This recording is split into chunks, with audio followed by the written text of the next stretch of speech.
Hello guys and welcome back to my channel.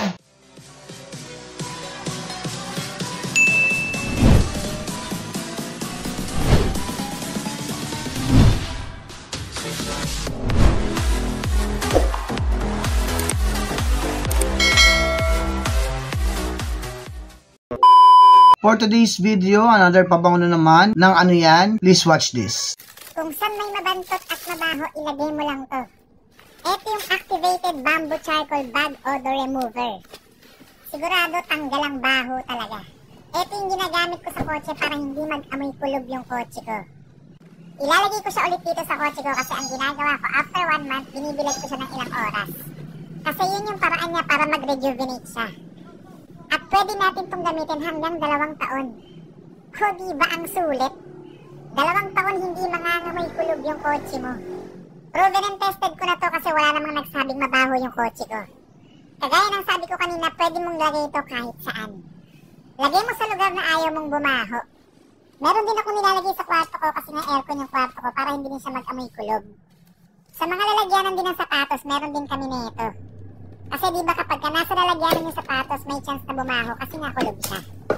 Pero kapag ka meron ka nito, hindi talaga siya mangangamoy. Ang sulit lang nito kasi ang mura lang niya. So I'm back guys. Bago tayo mag-unboxing, kung hindi ka pa nakasubscribe sa akin channel, please subscribe to my channel, Jebs4 Official, at pakihit po ang like and bell button para lagi nyo updated sa aking mga bagong video. Ito na nga guys, dumating na yung parcel ko. Ang bigat. Ang bigat tong parcel. Dumating na yung parcel ko. Na-order ko lang to guys ng 55 isa. So bali 133 pesos lang lahat. Kasama na yung shipping fee. Let's try this at i-review natin kung maganda ba talaga itong charcoal bag. So buksan na natin.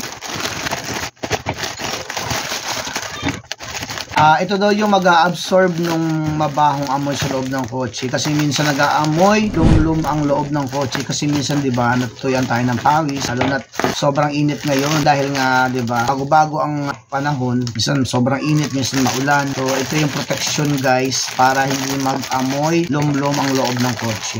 So, nakaano talaga siya, ganyan, naka-bundle, naka-tape na matindi. So, ganito yung ano niya, guys.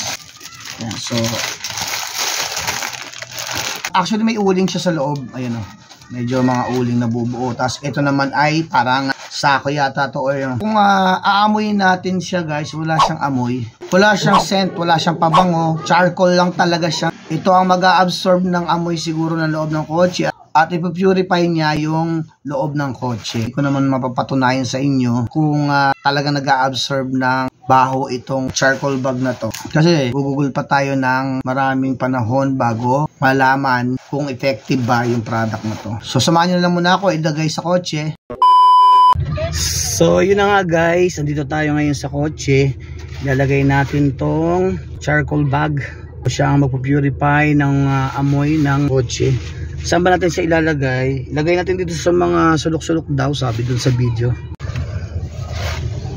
So gaya niyan dito sa anong ilagay yan dyan. Tapos yung isa naman din sa gilid ko.